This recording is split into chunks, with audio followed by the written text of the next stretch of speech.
Hello, everyone, and welcome back to Fandomology, where fandoms collide.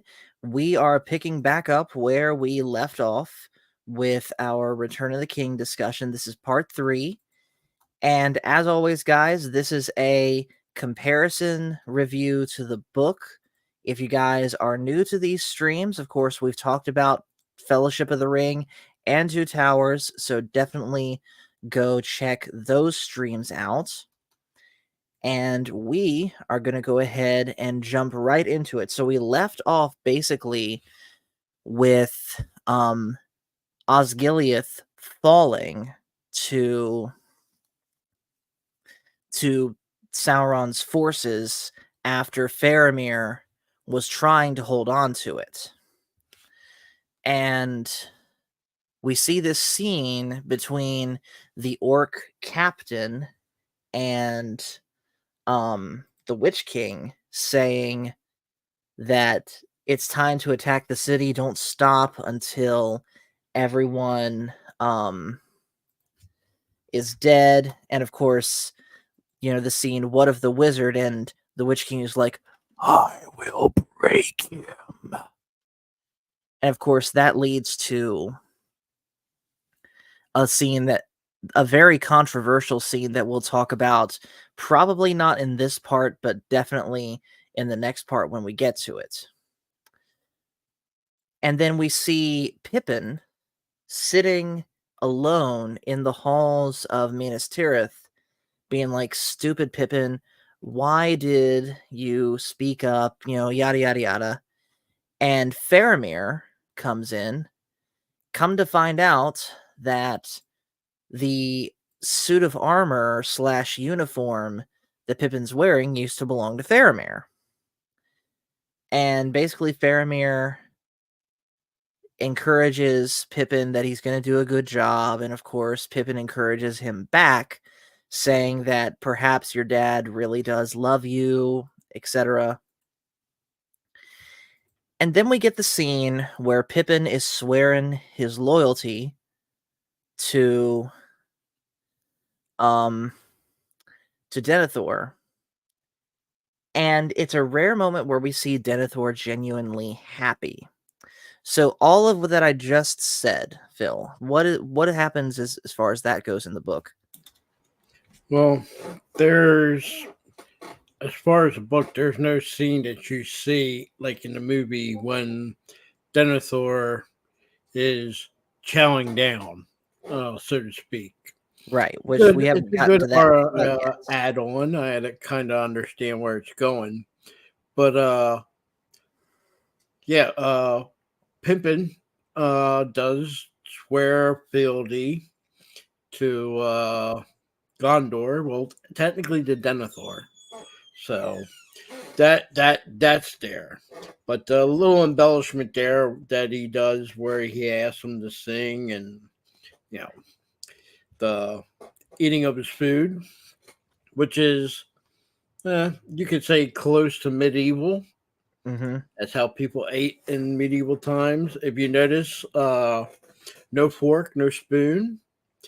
Probably in medieval times you did have a spoon, maybe a knife, but definitely no fork. Forks come a little bit later. Right.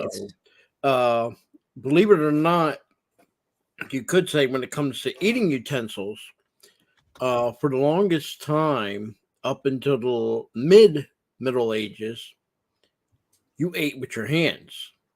Now, the only people that still do that type of tradition, but it's being changed now, if you ever ate Arabian or Arabic food, their tradition is you wash your hands and they give you like some type of like scented water, mostly rose petals, and you wash your hands, and everything you eat, you either use your hands or you use the bread to pick up the food.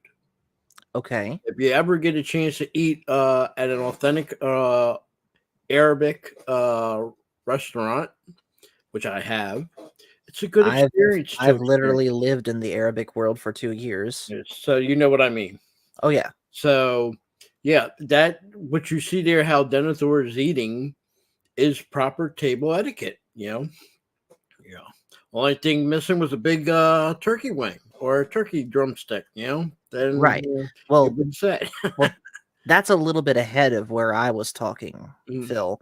We weren't But quite there yet. yeah, but that whole period in time that you're seeing there. Only thing is to remember, which they did get right in the movie, Iskarth is abandoned. Hmm. Even when they win it back the first time with Boromir, that has been abandoned for a while, maybe a couple decades, if not a century. Uh, Unfortunately, Mordor and Gondor, that was the battleground. And recently, when Boromir was alive and before he went to the council, they had just won Osgiliath back from Mordor. So that's pretty much how the book portrays it. So, Right. but And of I go ahead, Kat. I'm sorry. and of course, during the swearing in ceremony that Pippin has with Denethor, Faramir is there, and Denethor is trying to throw shade at Faramir, again blaming him for the loss of Osgiliath. And basically, Faramir calls him out, saying, "You wish that I had died, and Boromir had lived." And yeah, Denethor outright says, "Yes, I do wish that." And so Faramir says, "Fine. Since you were robbed of Boromir, I'll do what I can, but think better of me when I come back." Unfortunately, and I'm not going to use whatever influences Denethor was under or had been under. This is just typical case that you know sometimes parents and children don't always get along, That is right? unfortunately true. And Denethor definitely had his favorite, Hmm. and that was Boromir. Faramir just was not his cup of tea. And in a book, it pretty much says that it was because Faramir was more the wizard's pupil, Gandalf, Yes. which didn't sit well with Denethor. So he always looked down on him because of that. And I would say when it comes to Boromir and Faramir and how uh, Denethor saw their son as pure fighting ability, Hmm. you would call Boromir the better fighter. But I would call Faramir just as good, but he's not the fighting style of a Boromir. He's more a ranger, good with Yeah. the bow, good on the move, And I that type saw of deal. Faramir as a better diplomat than Yeah. Boromir. Uh which goes again to the saying it probably would have been better had he sent Faramir instead of Boromir to the council. But but bottom line there was any chance of him getting the Denethor getting the ring would have been slim to none because Faramir would never have brought it back to his dad anyway. Right. So yeah, I think the only reason was he wanted the ring. He told Boromir he wanted the ring, and Boromir was going to try to do however he felt. He was going to try to do what his father wanted and bring the ring to Gondor. Hmm. So yeah, unfortunately, it's a shame. Like I said, it's sad in a way. It's tragic that uh, you know you want to when you have children, you want to love everybody the same, but you realize you can't love everybody the same. But you Right. try to be as equal as possible. But in some circumstances, some parents, right or wrong, good or bad, or just the natural order of things, one parent gets along great with one child, and another parent gets along with the other child, and sometimes the anonymity builds. And unfortunately for Faramir and his father, it builds. Now he got along good with his brother. Oh yeah. There was no brother rivalry there, but the problem was Boromir could do no wrong in Denethor's eyes, and Faramir did everything wrong in Denethor's eyes. So. Yes. And so, like I said, Faramir decides, okay, if what I have to do to win over my father is go and try to take back Osgiliath, then that's what I'm going to do. Meanwhile, we go back to Frodo and Sam and Gollum, and we see a scene where where all three of them are sleeping. Sam, of course, is the last to fall asleep because he doesn't trust Gollum that much. And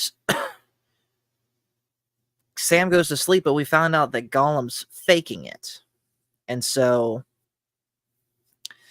he wakes up and goes over to where they keep the food, and he grabs all of their provisions, specifically the elvish bread. He takes a piece and sprinkles the crumbs on Sam's cloak, and then throws the rest over the side of the cliff. And of course uses that to then frame Sam into having ate all of the rations himself, so that Frodo kicks him out, which that's exactly what happens. Because we said it kind of toward the end of the last stream that Frodo this whole time has slowly but surely been falling under the power of the ring. And Gollum has been using that to further his own end to get the ring back for himself by making Frodo distrust Sam, and we see the payoff to that. So does that play out pretty much like that in the book, Phil? Pretty much, it reminds pretty much, not as in depth, but it's very similar. Book wise, when it goes to this part between here and the cave, while it does tell the story, it's not as in depth as the movie. All right. What you can do live action and show things you can't show in a book. So unfortunately, there's a little drawback there, or Right. vice versa. I mean, But it's similar. technically, if you want to get technical about it, we're still technically within the Two Towers book here as far as what's going on with Frodo, Sam, and Gollum. The Shelob fight, which we're not going to get to that this stream, the Shelob fight happens at the very end of the Two Towers book in the half that talks about Frodo, Sam, and Gollum. Correct. Well, you have to remember the cutoff point in the movie between the books and the cutoff point in the books are not the same. That goes for between the cutoff of Lord of the Rings and Two Towers. That goes Two Towers and the Lord of the Rings. I mean, Return of the King. So, I guess it's a creative choice by Peter Jackson and crew on what they cut in and what they cut out, what they add. Example, the start of this movie really should be towards the end of the movie. And that shouldn't even take place at where it's taking place. That should be taking place at Hobbiton. But, some creative leeway, I guess, has to be put in there. Some flow, I guess you want to call it the flow of the movie. So, but I think this is an important part of the movies, especially the Return of the King, because it shows you what's going on between Frodo and Sam, what's going on with Smeagol, but also what's going on and what the ring is, how the burden of the ring. You can't see that in the book, but in a movie you can see it. He's constantly clutching the necklace. He's when no one's looking and he's resting, he's not resting, he's playing and touching with the ring. Right. So that's something you can't see in the book. So but it's important because like we said, as he's getting closer to Mordor and that ring is getting nearer and nearer to Mordor, that's having an effect on Frodo. Even more so because now the ring is close to Sauron, Mm-hmm. and it's a flip. It's really a flip of the coin. Are they able to destroy it, or is it going to fall in Sauron's hands? Right. So So and another thing too, um, you said that the ring, that was kind of something that we touched on toward the end of the last stream. Resolute Rebellion brought that up. I hope you're watching today, by the way. Basically, that by this time, the ring had gotten more powerful and more of a desire to go back to Sauron than when Bilbo had it, and that's just getting further and further amplified the closer that Frodo gets to Mordor. And so by this point, Frodo is in an absolute shambles mentally. Like, you see that dazed look that he has just before Sam says, "I could carry it for a while." He is spent here, both physically and especially mentally. And so, kind of to go off of that, Virginia says, "If one small bite of the lembas bread is enough to fill the stomach of a grown man, why didn't Frodo question Sam eating that much?" That sort of detail is completely escaped him in the state that he was in. And again, that just makes him all the right pickings for Gollum to manipulate. plus, you have to remember if Sam's carrying the lemon bread, Frodo is not really looking in his knapsack, Mm-hmm. and you don't know how much, you know, only, Smeagol takes the crumbs and you see in the movie and he breaks it up. But Frodo doesn't know how much is there or how much he has eaten.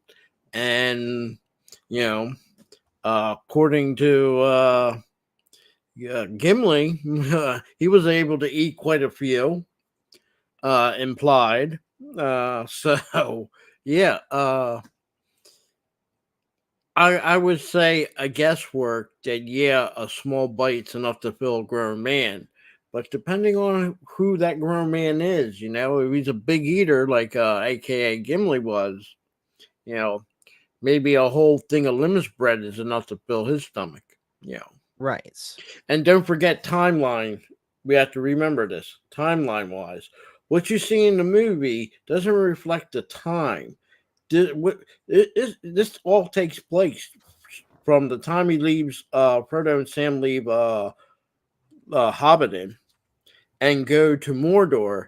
It's about over a year. Mm-hmm. Okay, so if they're right there when they got the lemon spread, and I doubt they took all the lemon bread, but when they split up from the rest of the group, how much lemon bread was already used? How much did they have available? And don't forget, they could have lost a lot when they got captured by Faramir and his what they call Ithian Rangers. Right. You don't know if they took it all or they kept some of it. You don't know. But we So, do know, by the way, from the books that Faramir, when he set them free in Ithilien, he gave them some provisions yeah. that the orcs later confiscate when Frodo got by Shelob. But like I said, Smeagol's plan or Gollum's plan, they're pretty much one and the same at this point, same goals. Um, it works, and Sam sends away Frodo, and at that moment we see the armies start marching toward Minas Tirith of Mordor, and we also see the armies of Rohan and Theoden and Aragorn and Legolas and all them arrive at Dunharrow and start making camp. And the total that they have within their army by the time everything's all said and done is about 6,000, which was less than what um, Theoden Sheridan had was initially hoping wanted. for at least 12,000. Mm-hmm. All right. And for whatever reason, time or how quick they were able to assemble, he's got to take what he has and go. And it's a good thing he does because he's just there at the nick of time anyway. And So then the had he Winged Hussars stayed an extra arrive. day or two, uh, he could have brought probably 12,000. But by that time, the city's gone, and yeah, he wouldn't stand a chance, 12,000 or not. So, he took what he had, and that was enough. Yes. Fortunately, that was enough. But while everyone is setting up camp, Legolas and Gimli notice that the horses do not like this area, like at all. They're freaking out, especially at the top of the mountain, and come to find out that there is this area of the mountain called the Dimholt that is home to this cursed army of men of the mountains that apparently swore to fight alongside the last king of Gondor, No, but no, not fled. the last king. Not the last king. They swore to fight with Isildur. Mhm. Isildur is not the last king. They were supposed to go when the last alliance of elfin men made the war on Sauron. Right. They didn't come. They didn't assemble. So that's why they were cursed. But that was with Isildur. So that didn't happen with the last king of Gondor. They were already cursed by that point. So it's confusing, but the movie implies the last king is Isildur, and the last king is not Isildur. Right. So yeah, that is worth noting. But anyways, they're there and they're cursed. And according to Aomer, no one who ever goes down that road ever comes back. And of course, Aragorn takes a peek and sees, I'm sure this is just for the sake of the movie, and sees a glimpse of the King of the Dead. And later on that night, well, of course, we see a scene where Merry is getting his armor, and he's sent to go get his sword sharpened, and Éomer and Éowyn have a conversation of the fact that Merry really shouldn't be in the battle, he's going to run away, etc., etc. But the more important thing that happens in the night is that Elrond comes to visit Aragorn and gives him the sword. Now, before he does this, and we kind of touched on this a little bit last stream too, but Elrond outright says Arwen is dying. The light of the even star is fading. Arwen's fate is now tied to the fate of the ring, etc., etc. We know by this point this was her choosing to live a mortal life. But here again, the movie is implying that Arwen is actively dying and she does not have long to live. Why are they doing this? That I have no clue, because even with the ring, even with her deciding to take a mortal life, so to speak, doesn't mean she's dying. I don't even know why they would even say that in the movie. Many elves have chosen to, especially in uh, Elrond's house or family or clan or whatever you want to call them, have been elves that have chosen to be a mortal life. And particularly his brother, great grandfather, I believe, and great great grandfather. But it's happened 4 times now, where man has or mankind and elf kind have joined in a relationship. Mm-hmm. So don't get me wrong, the ring and the power of the ring does weaken the elves,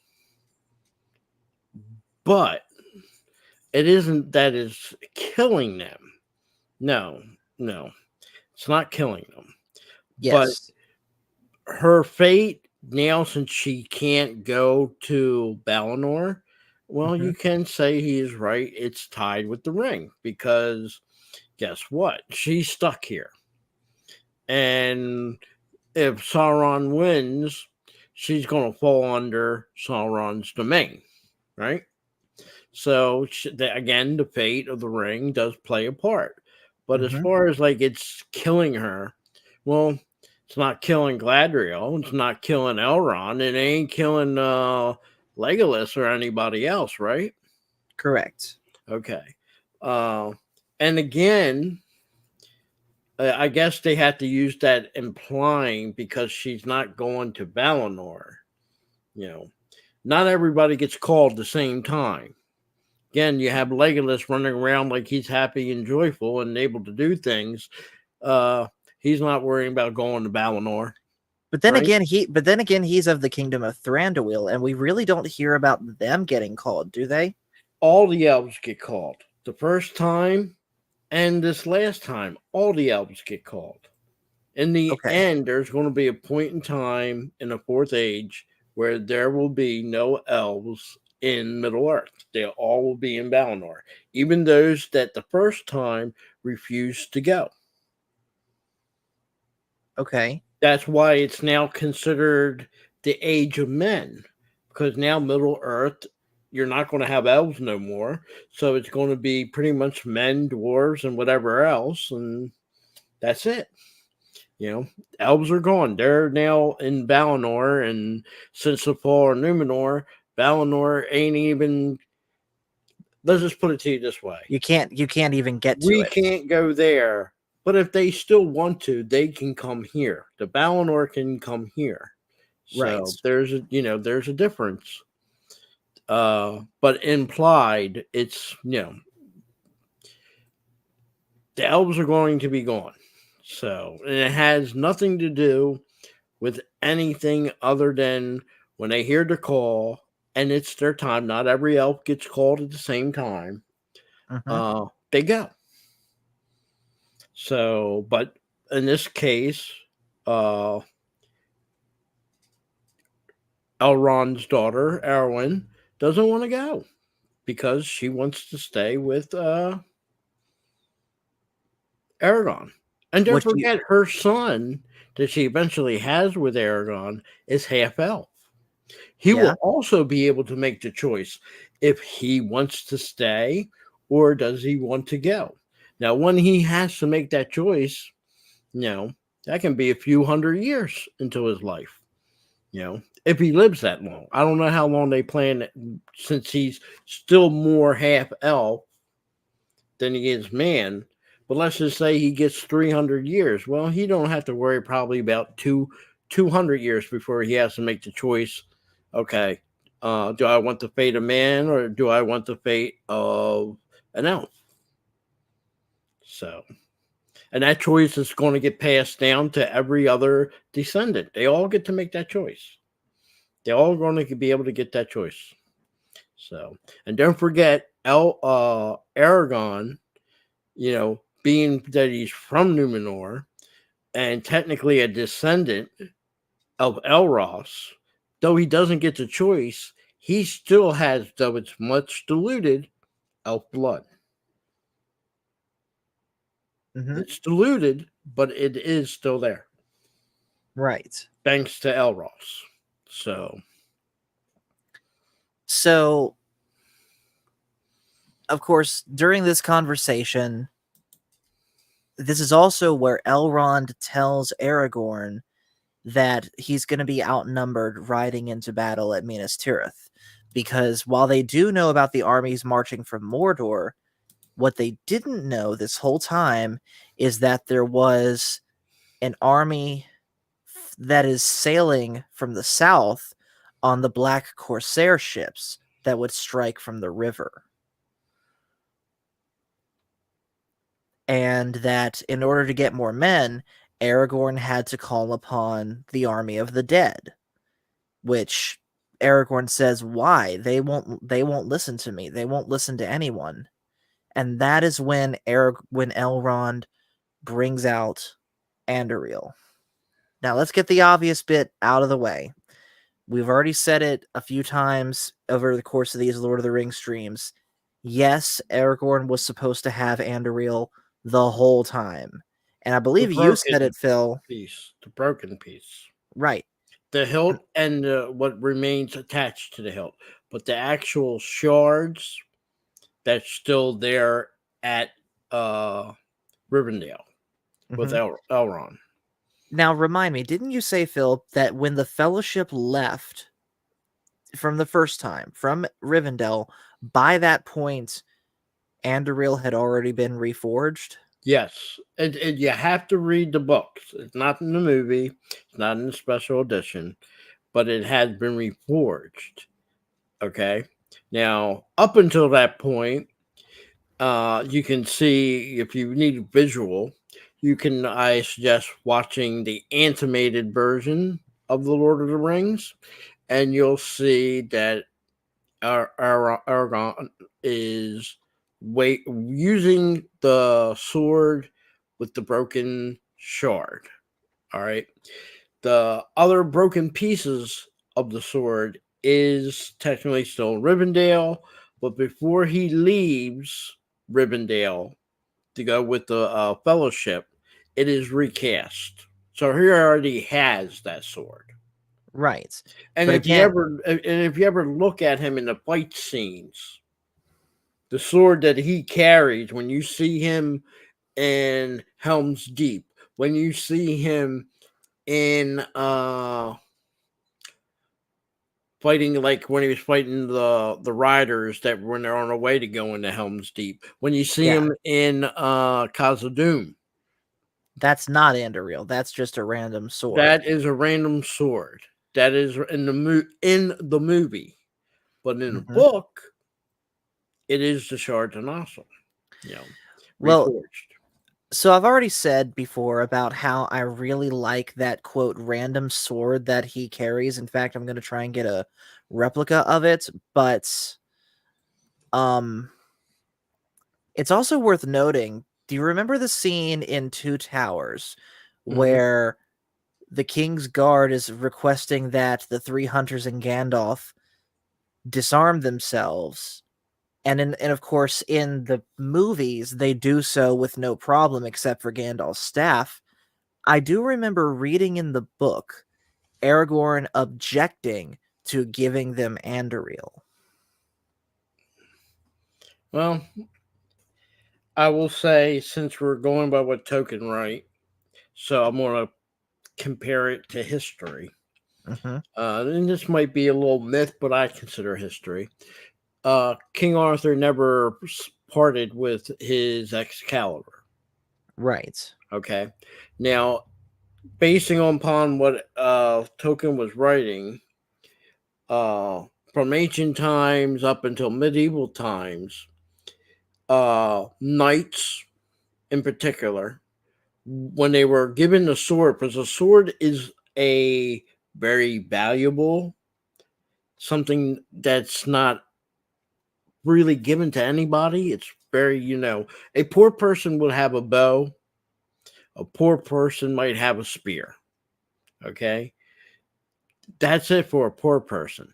Uh, a knight might have a dagger and a sword, might Hmm. have other material. What you would call a man of arms might be trained in using a mace, a a morning star, as well as a sword, as well as a halberdian, Okay. but for a knight to be given a sword, and that's why it's very valuable when it's passed down. A sword was given a name, and in Right. some circumstances, in certain cultures, when a person dies, Sometimes they would bury the sword with them, and sometimes in Celtic culture and some Germanic culture, the sword was thrown into a river, a lake, or a swamp, not to be used again. But then there's other circumstances where some people would pass the sword down to a son, in particular, it's going to become a knight or join the army. So he Hmm. was giving his father sword. You know, so the symbolism of the sword, in particular with Aragon, that's not just a sword. It's a family heirloom that goes all the way back to uh, the sword of Melindy. That's he brought that from Numenor, and we don't know if that was probably his father or his father's fathers or grandpa. That sword could probably go. There's a possibility, we don't know, all the way to Elros. Yeah. We don't know, but I guarantee you, it had to be a family heirloom. So in the book, I understand 100%. Like I'm not handing over my sword. No, no. But it Right. took a lot of let's just say nudge nudge wink wink by Gandalf, say, hey, don't worry about it, you get your sword back, Hmm. type of deal.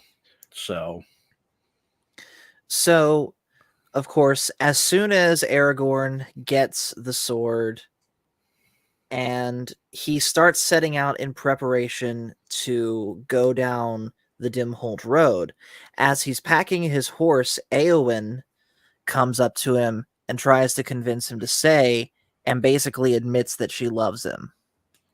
But Aragorn basically breaks up with her right there, or does his best to let her down gently, because I think he what? was just confessing the reality of what is. Right. Aragorn loved Erwin, Elrond's daughter. That's his true love. Uh, right now, he doesn't know anything until he's told by Elrond that she didn't make it to the ship. She's not going to uh, Valinor.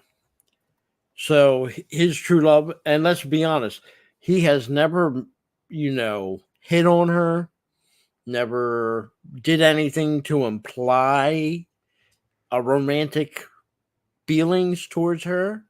He was Hmm. friendly to her. He was nice to her, but he wasn't. His interest has always been Erwin, Right. and unfortunately, here, let's just say she fell in love with something, and he was telling her, "It's you're seeing me do this, do that."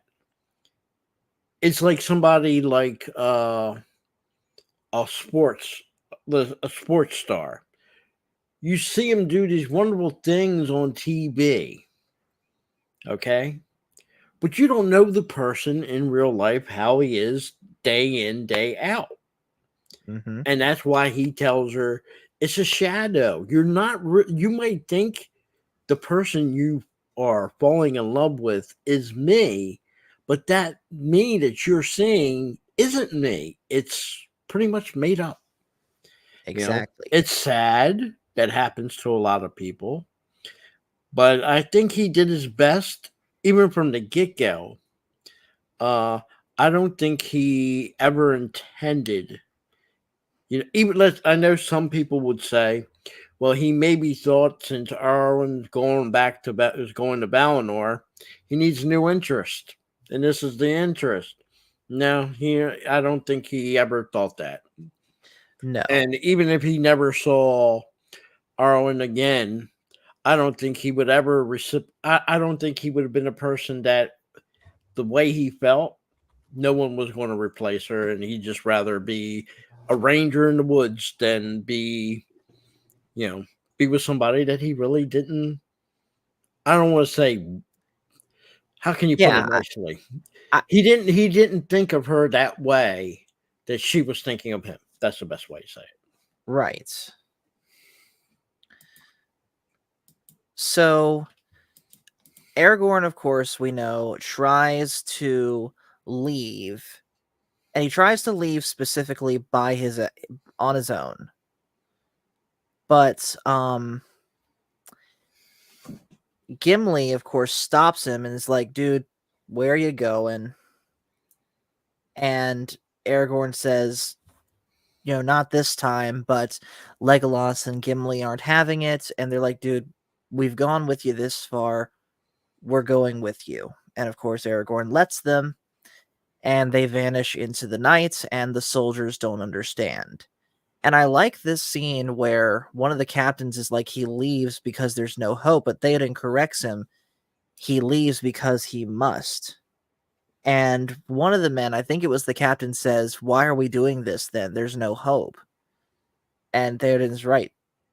He says, "You're right. There's no hope of victory, but we're still going."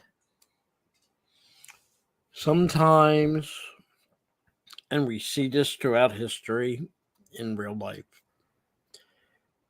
people always question, why does this particular side or faction fight on to the very end?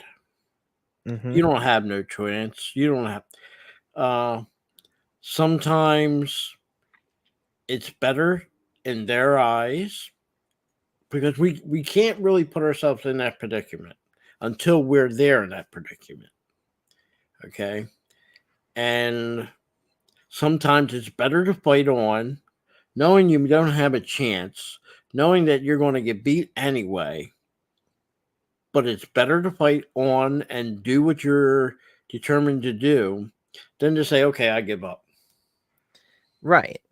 Okay. See, The one thing about this movie and the story about these books, and this in particular, the Lord of the Rings, the Two Towers, and the Return of the King, we know they're going to succeed. But you also know, even if they did succeed, which eventually they do, mm-hmm. it was a miracle that they succeeded in the first place. Exactly. You know, Like the whole battle at the Black Gate thing literally was them on a suicide mission to buy Frodo yeah. time. But they, and I would say for anybody that ever was put in that situation, why they fight on, because you don't know. If you were a person marching along with Aragon and everybody going to the Black Gate, knowing you have no chance to win, more than likely you're going to get killed, everybody's going to get wiped out. Mhm. But if you didn't go and try, you'd see it. It's sometimes miracles do happen. You know, yeah. I mean, it's happened throughout history. The Texas, when in its independence, after the fall of the Alamo, which the Alamo didn't have a chance. It's a miracle it lasted long as it did. But until they actually won and beat Santa Anna, up until that point, it didn't even look like they were going to win. You know, I think that the people, the if you want to call them American or Texans living there and fighting against the Mexicans for independence, they were actually thinking, "Hey, we need to pack up and go back to the states. We're not going to win." Yeah, But Sam Houston won.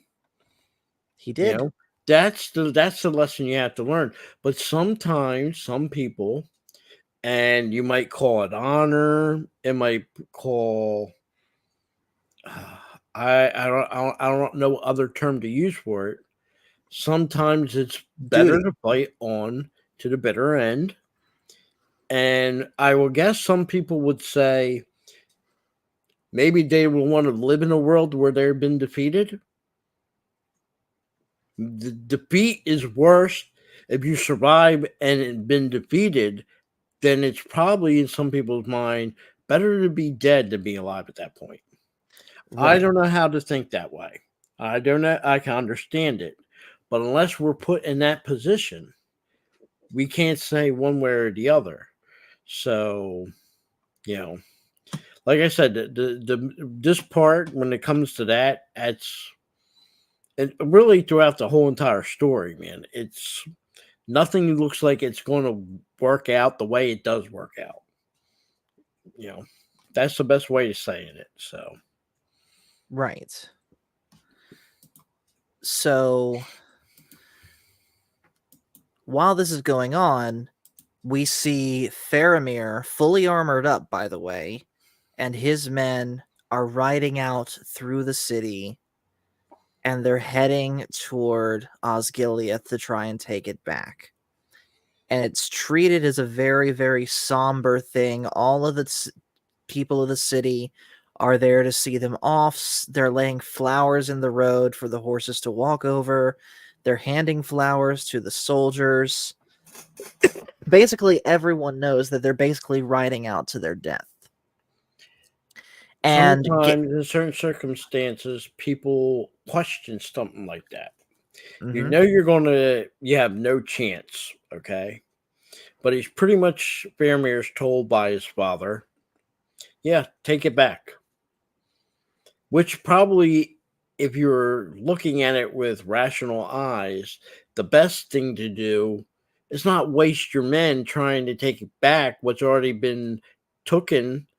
And you do not, Gondor does not have the force to hold Minas Tirith and to try to take back Osgiliath. They just don't have the men. And when you Right. see them riding out, and let's just say it might be a force of maybe, I'll give them the benefit of the doubt, 300. All right. Mm-hmm. So 300 armed men being led by Faramir, who is more a ranger. I think he's out of place here when they put him in armor, being that type of a fighter. That's not his style. You know. I agree. So and then to do a cavalry charge if it was out in the open, like how the Rohirrim end up doing against the forces of Mordor on open ground, out in the open, that's a different story. But to have them charge with cavalry into a ruins of a city, which is probably right now considered more a fortress, using the ruins, as a fort, it's doomed. Yeah. And anybody seeing that attack, you would say there's nothing else to do, no one can do anything. And the only thing I can compare it to is probably Pickett's charge and maybe the charge of the Light Brigade. Okay. Doomed, it's a charge, it's doomed, they know it's doomed, but no one can say anything. Mm-hmm. There's another movie that's based on history, the Australians when they charged in Gallipoli in World War One. And even though they tried to stop it, the orders doesn't get there in time. It's a bloodbath. Right. And that's exactly what happens to Faramir and his force. That the men, the knights. Hold on a waste. second. We're not quite there yet. Yeah, but I'm just saying it's a waste. It is.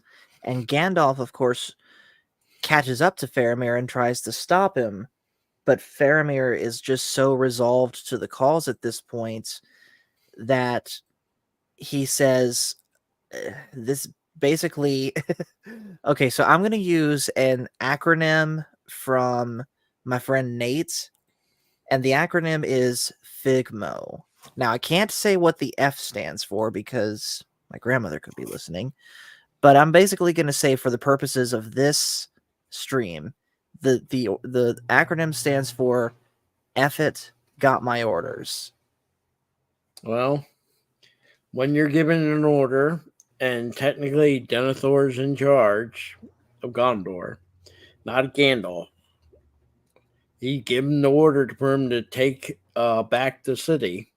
Mm-hmm. Pretty much nothing nobody can do. He's got to follow orders, Yeah, there's some people would say, yeah, I cannot follow orders, but when you're given orders, technically you're not supposed to question them orders. You're supposed, if a superior gives you them orders, even if it's bad, you try to make do. You try everything possible to work for it to succeed, even though you know it's going to fail. Exactly. And like I said, ain't nobody that's even in that world at that time in that city knew that even if Faramir was given 1,000 men to ride horses and try to take that city, that wouldn't have been enough. It wouldn't have been enough. He probably needed a force the size of Darden. But then again, I will stress this out. Cavalry trying to take a city will never work. Now, maybe foot soldiers, but then again, by the time they got there, they would have probably been decimated. You know, I mean, when you see the movie and you see when the Rohirrim come up there, they're not trying to ride in those Arthur. They're in the Paranor fields, wide open. That's where cavalry works wonders, in the wide open. Now, had Darden tried to attack Osgiliath, then they would never have succeeded. It would have failed, much like what happened to Faramir with a small force. So Hmm. I think the only way it probably could have succeeded is if Gandalf went there. But even then, there's no guarantee. No guarantee, because like I said, there's Mordor's there in force. Had to have at least, maybe sake of argument at that time, let's just say the forces of Mordor in total was 200,000. Well, I can guarantee you by the time Faramir left the city, planned as Denethor wants him to go take it back, they Hmm. probably had 100,000, if not more. Right. It just wasn't going to happen, and Gondor don't have the strength to do it. So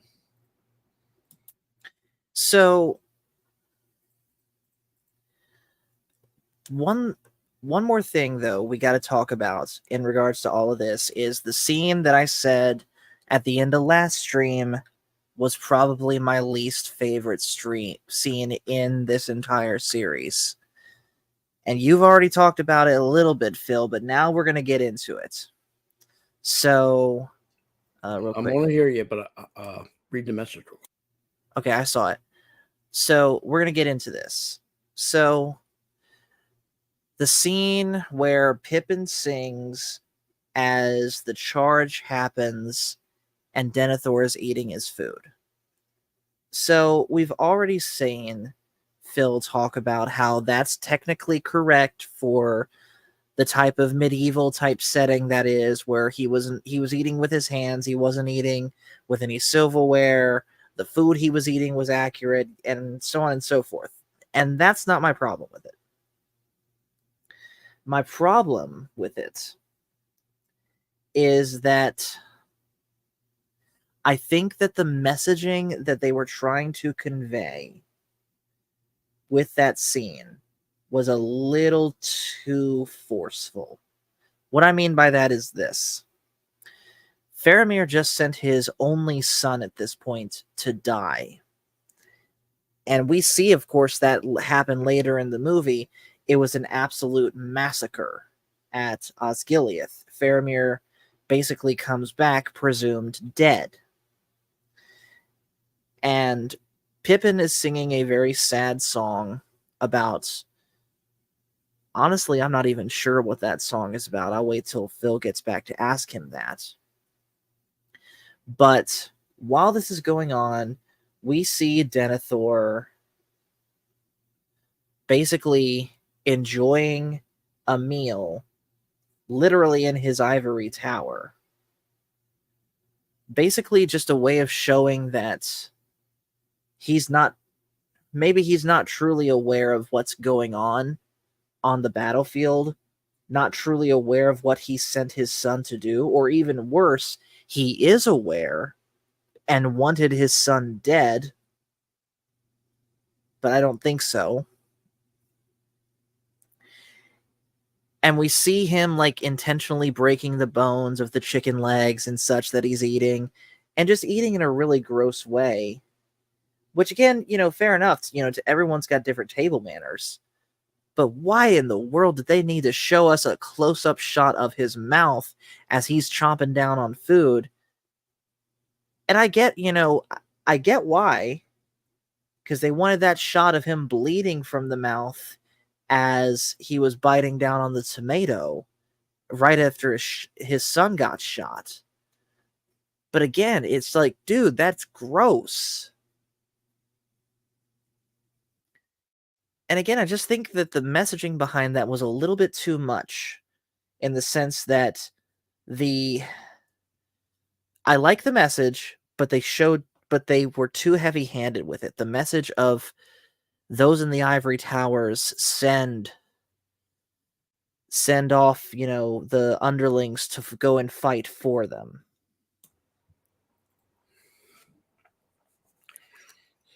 So we're talking about the scene where he's chowing down while his son's leading the Yes, we are. And basically what I don't know how much of that you heard, Phil, but what I said about that is I didn't like it for two reasons. Number one, just visually, it's gross.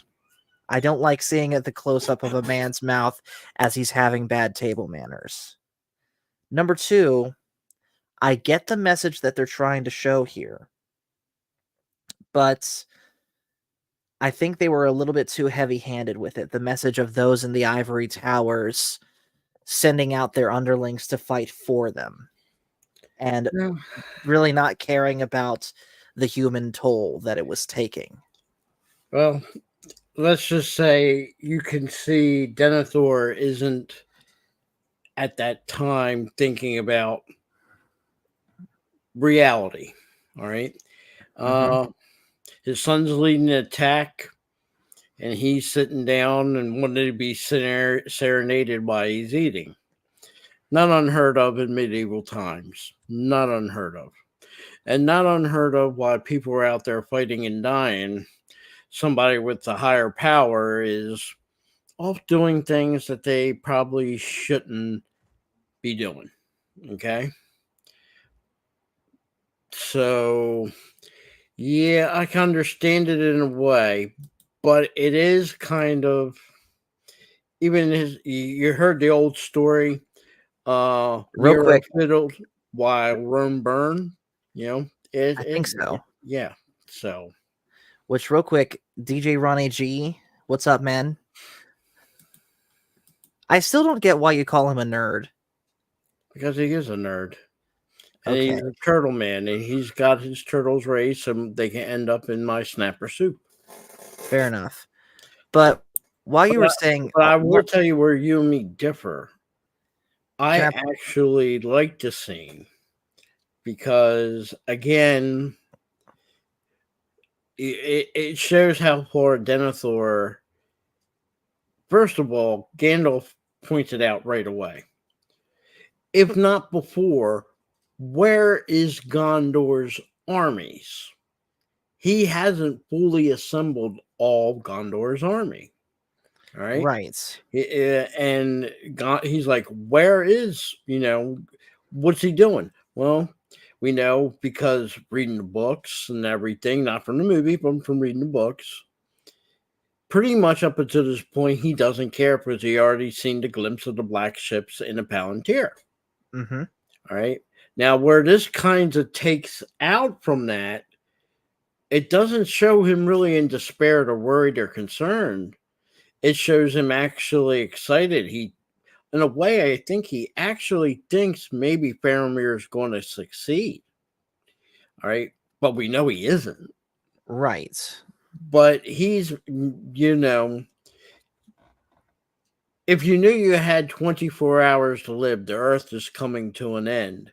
I'm pretty sure there'll be people that will be doing the Denethor thing and, doing whatever it is they wanted to do at that point in time. And I think at that point in time, he had a maybe a little lighthearted view on everything. Maybe even a little cheery. Maybe he's thinking, all hope against all hope, everything's going to work out. Mm-hmm. But then again, right afterwards, and everything doesn't go out all the way, he gets even worse. He doesn't like the beacons. He doesn't send riders out to say, hey, I need other people from Gondor to be here. Example, not in the movie, but in the book, the Prince Doloth, Yeah. his brother-in-law, Faramir, and Boromir's uncle.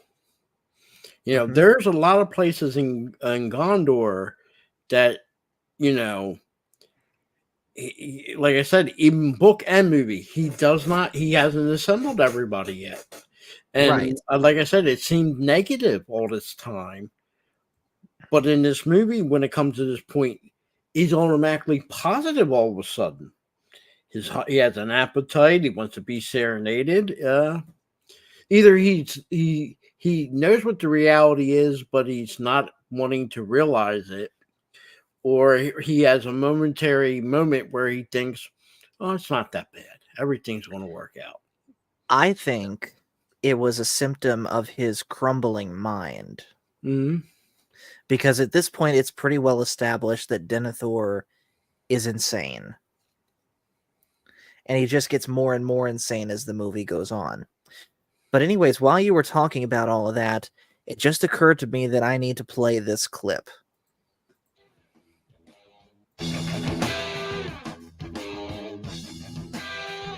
Kill it quick before they cancel your stream. You only got 30, you got like under 10 seconds, man. Kill the sound, Paul, because you're going to you're going to get struck.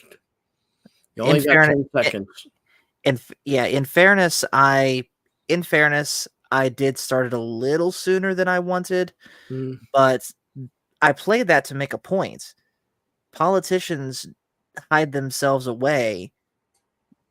Maybe not the line, "They only started the war." Maybe that doesn't quite apply here, but certainly the line, "Why should they go out to fight? They leave that all to the poor." Oh, that's always been the case. Right.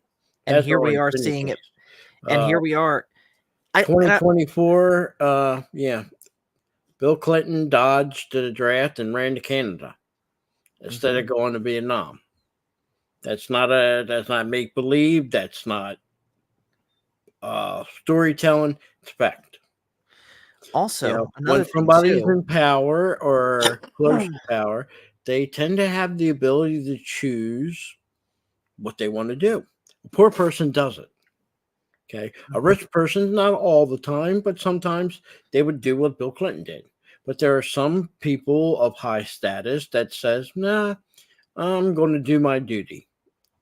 Be it civil or military, they're going to do their duty. Yeah. And their duty is, answer the call, so to speak. So for every Denethor but see, in a book, Denethor is no slouch, man. He was much like Boromir when he was younger. He was a fighter. He wasn't a slouch. What you see in this time at Minas Tirith with Denethor, that's not young Denethor. Young Denethor is just as much a fighter, warrior, just as much as Boromir was.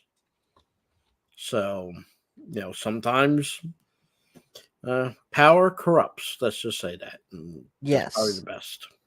And again, just another topic of discussion too. We may have brought this up last stream, but look at the difference between Denethor and Theoden as leaders of their people. When the going got tough for Theoden, he was on the front lines with his people, both at Helm's Deep and, as we're going to see later, at the Battle of Pelennor Fields. What did Denethor do? Nothing. Well, don't forget when he was under Saruman's spell, he wasn't doing anything. I'm not counting that. I'm talking about after that. If you're going to take the character as a whole, you got to judge the character, and he was just as much under Sauron's influence as much as the Palantir had the influence over Denethor. Yeah. All right. Neither are fault. You can't fault either of them. First of all, Theoden was drugged however you want to see it, drugged, we'll use that term. And Mhm. Denethor was under using that Palantir was almost the equivalent of using the power of the ring. Right. You know, Also, look through even the kings of old in Numenor, I mean, the max they were ever doing in a lifetime was maybe 3 times in their lifetime they might ever use the Palantir, and maybe once of that is because of an emergency. But you have to remember the Palantir comes from Valinor, and that coming from the undead and coming from the powers of be to Valinor. Uh, yeah, it's not something to use too much. right. Okay. And Denethor has used it way too much. And it Way cost him too his much. mind. Yeah. So, and it calls him the age. Believe it or not, technically in the books, they give you the age of Denethor, and he's not like more over 50. But if Really? you look at him, book, movie, even the anime that they did, uh, Mhm. he's way older. He's aged. And that's because he's used the Palantir way too many times. So, and it's taking a toll mentally and physically. So, look at that. We got to cash money. We do. We have a cash money of the Phantom Hooligans saying who is Cranky Phil, hashtag what is Cranky Phil. And yes, Cash, everyone's doing well. Virginia also says, leaders are so much fun when you compare them. Oh, yeah. We were kind of, well, I won't say anything further, but yeah, leaders are definitely fun to compare. So, again, I get the point of why they did this scene, but I'm of the opinion that they were a little bit too heavy-handed with it.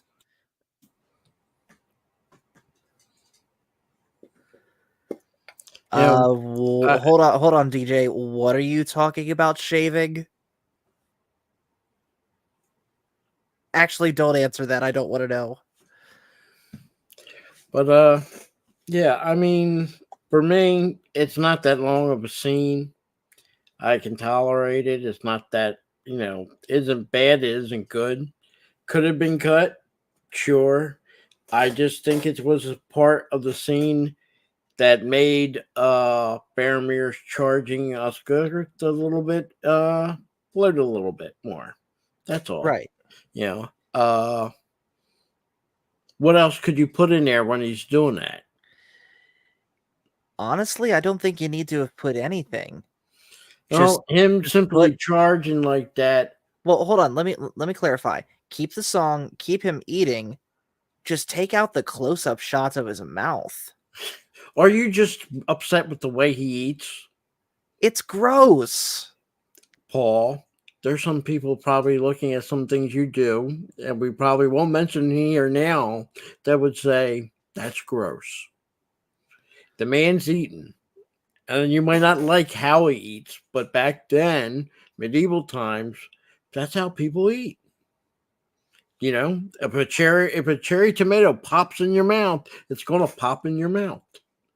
What can you say? Yeah. Okay, okay, I guess if they had to keep them for the sake of the blood, fine, but still. All right, It's like I said, it's I don't think that part was intentional, the cherry tomato bursting like it did.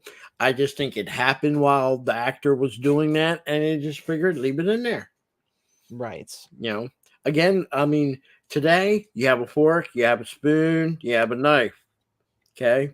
Medieval times, you didn't have a fork, you didn't have a spoon, you had your hands. And like I said, I mean, a cherry tomato, if you're not quick closing your mouth, kind of, when you bite into it, it can be quite juicy. Remind me never to eat at medieval times. Yeah, well, you could be thankful. But then again, you never know, man. circumstances can develop where you might have to eat like you ate in medieval times. Oh, I know. I know. But anyways, the last scene we're going to talk about tonight is, of course, Aragorn, Legolas, and Gimli traveling up the road to the Paths of the Dead, and we're getting the backstory we've already shared about how they swore to, at least according to the movie, they swore to fight alongside the last king of Gondor, but they fled, and so Isildur cursed them never to rest until they fulfilled their Correction oath. again, not the last king of Gondor. Right, we already said that. Yeah, but you said last king of Gondor. I said it because the movie did. Yeah.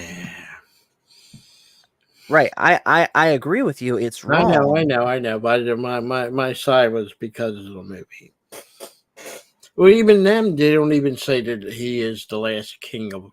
It's implied, but they never say that Isildur's the last king. Mhm. That's all they say is the line of kings failed. You know. Right. But I know what you meant. I know what you mean. But yeah, like I said, that term, especially in this movie, is used, and yeah.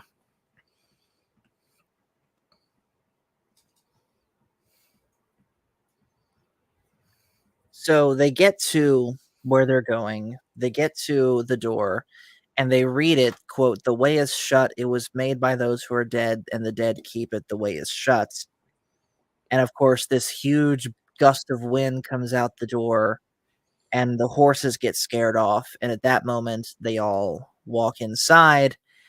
And of course, Gimli makes a quip about how an elf will go underground where a dwarf dare not. Is that all accurate to the book? I will say them going to find the undead is accurate to the book, not the same as the movie. But in the movie, it's overly done. Mm-hmm.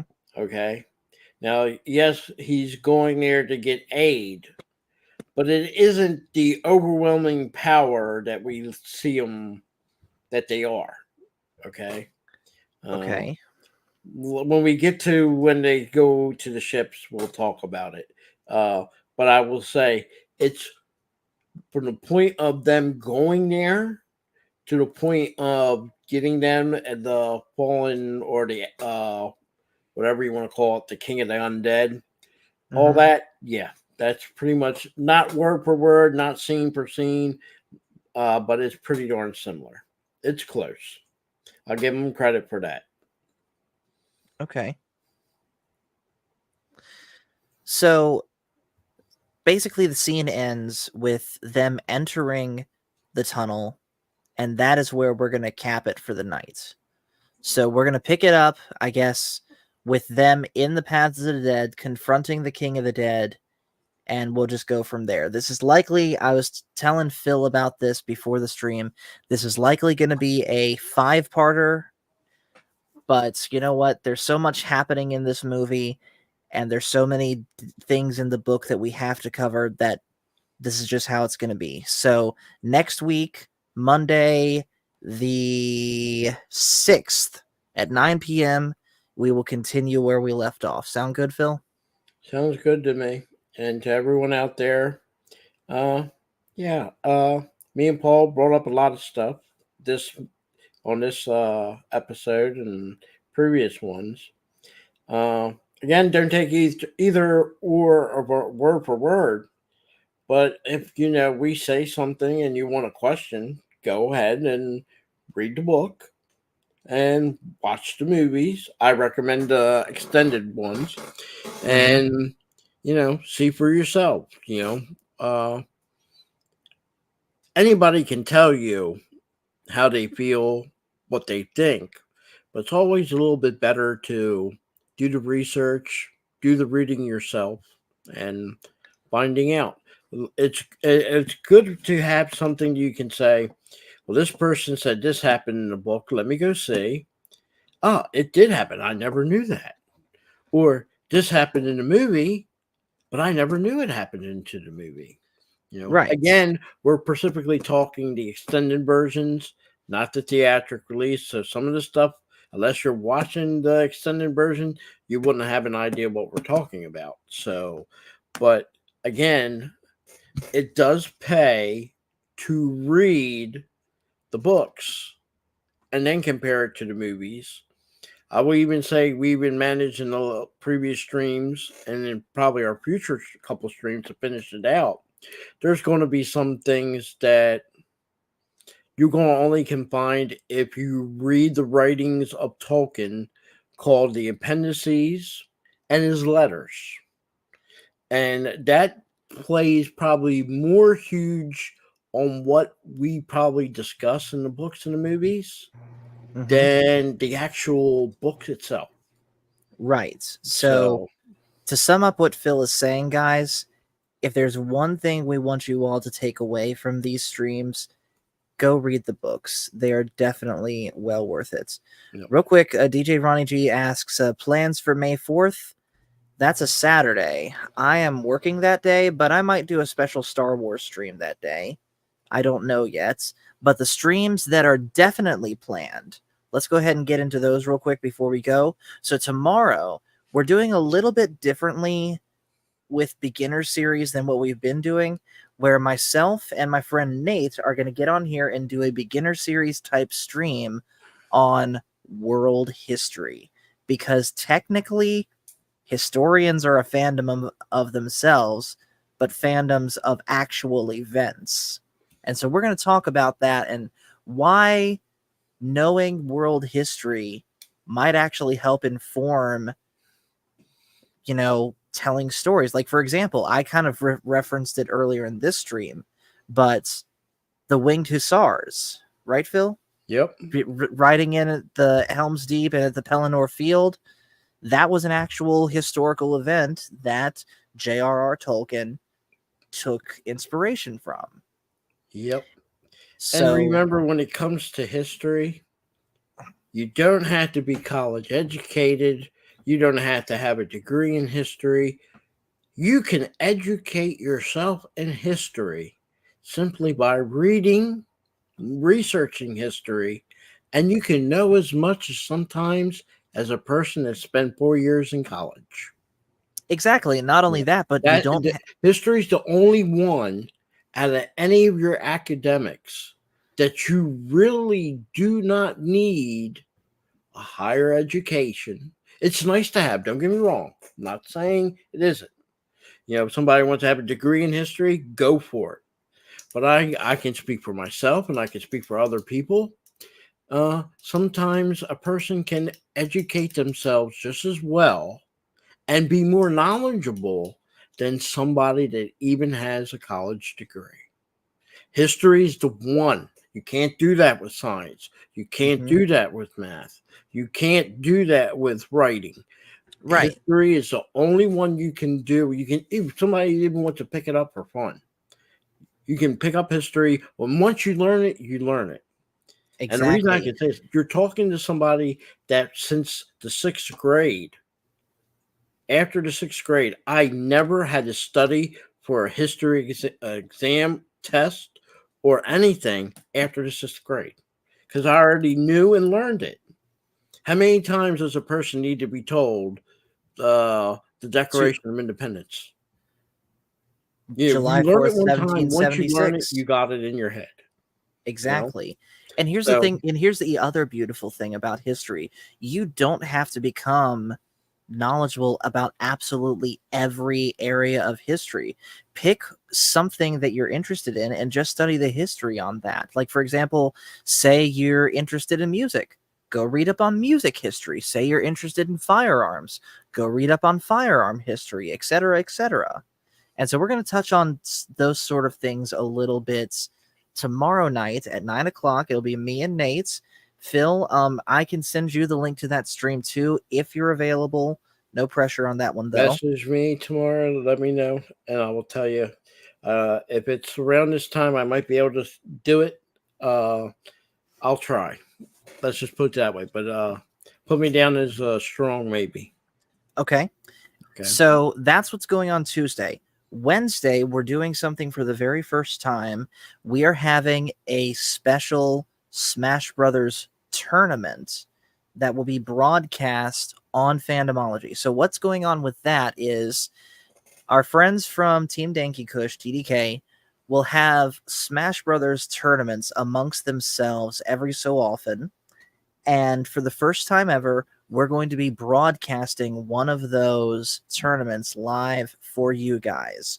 So we're going to present it like it's a professional wrestling show. So you're going to have two commentators commenting on the action, and it's going to be fun. You said So Wednesday for that? yeah, that'll be Wednesday. I take it back, DJ. They're the nerds, so I won't be there saying nerds. I'm sure you will, Phil. Somebody has to do it. And then Friday, we will, in spite of what happened last time, we will be having our pop-in stream Friday as normal. The topic for that one is going to be what makes a good battle scene, which is going to set us nicely for our next stream talking about Return of the King, where we will likely be talking about the Battle of the Pelennor Fields by that time. Probably one of the best battle scenes in all cinema. Oh yeah, easy top 5, top 3. So yeah, we'll be talking about just battle scenes in general, referencing different battle scenes like that one, like the Battle of Hoth, the Battle of Endor, from Dune, the Battle of Arrakeen, the Battle of Hogwarts, etc., and just talking about what makes these different battles a great spectacle to see, but also why we root for a certain side of that battle. So that'll be an interesting topic to discuss. I am going to let everyone know. Oh, that's a great one there, DJ Ronnie G. The Battle of Wolf 359 and the Battle of Sector 001. Nerd. For Star Trek. That's a good shout. Okay, let's correct them. Gettysburg was not in glory. Sorry, Ronnie G. You're wrong. Wrong. Right war. Wrong movie for that to be. Yes. I am going to clarify something real quick, though, because he brought up Gettysburg. We're only going to look at fictional battles. We're not going to. We're intentionally going to leave out cinematic depictions of actual battles, because that's just them trying to replicate what happened in real life, albeit with a Hollywood twist. I want to look at fantasy battles. Yeah, there's a lot of great fantasy battles. Right. So that's all that's coming up over the course of this week. Hope you guys stick around for all of that. But in the meantime, thank you guys so much for watching. Make sure to hit like and subscribe if you haven't already. And just remember, everyone, the Force is family. And we will see you guys later.